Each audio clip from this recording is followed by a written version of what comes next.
Nils Talks to you. Hey guys, this week is Geek Week on YouTube. So today I'm going to tell you about video games from my childhood. But I'm not going to tell you which game they are. I'm going to show them to you. But I'm just giving you a little hint. I never had anything connected to my TV because my mother didn't want to have anything connected to her TV. So every game I played was either a PC game or a Game Boy game. Let's go. Game number 1.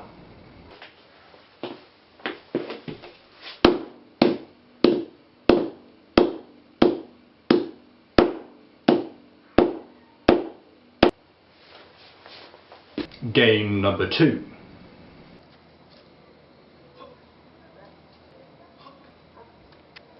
Game number 3.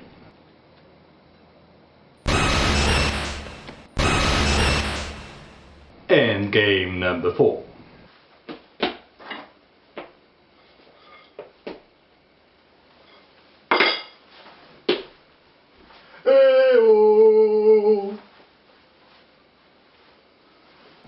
Game number 1 was released in 2 parts. Well, 3 parts, but the third one was really bullshit. The first one in 97, the second one in 99. They covered a huge part of history. The first one from prehistoric times to the beginning of the Middle Age, and the second one from, well, it carried on from the beginning of the Middle Age until the Renaissance era. They were very, very well designed games.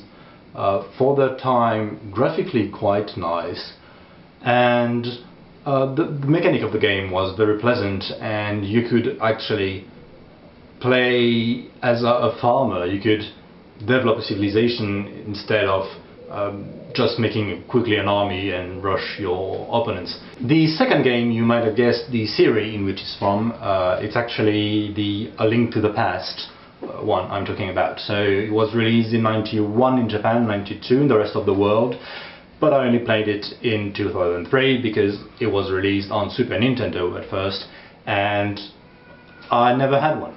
So I played it on the Game Boy Advance. The game was extremely well scenarized, the graphics were good, the game was quite challenging but not too much for a kid, so it really was a great game. In addition to that, the Game Boy Advance edition had a fourth word part in the cartridge, which was a multiplayer game up to 4 players in which you played a tiny version of the main character, Link, and with your friends, but at the time we didn't have anything like Wi-Fi or Bluetooth, so you had to link your Game Boys through the link cable, which sort of makes sense since that's your character.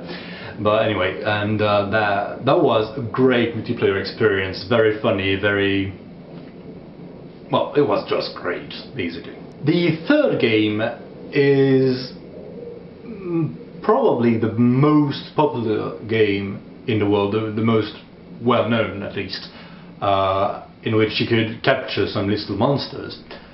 I discovered it when it was released in France in 99, and I played most of the versions since then. I really enjoyed the concept and the way it was some kind of an introduction to RPG games.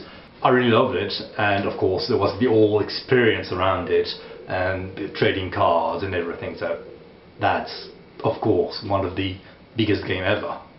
The fourth game was the first ever home management simulation game, I think.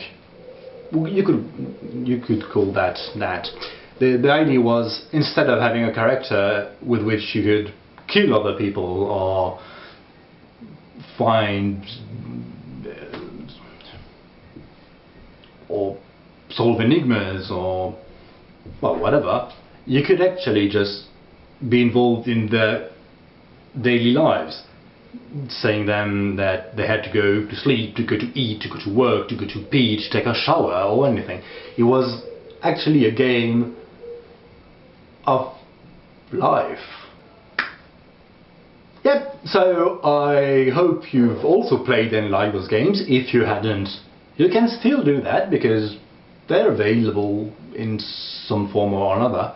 So please do, because they are absolutely perfect. Or at least quite good. Yeah. Anyway, I will see you tomorrow for VEDA number 7.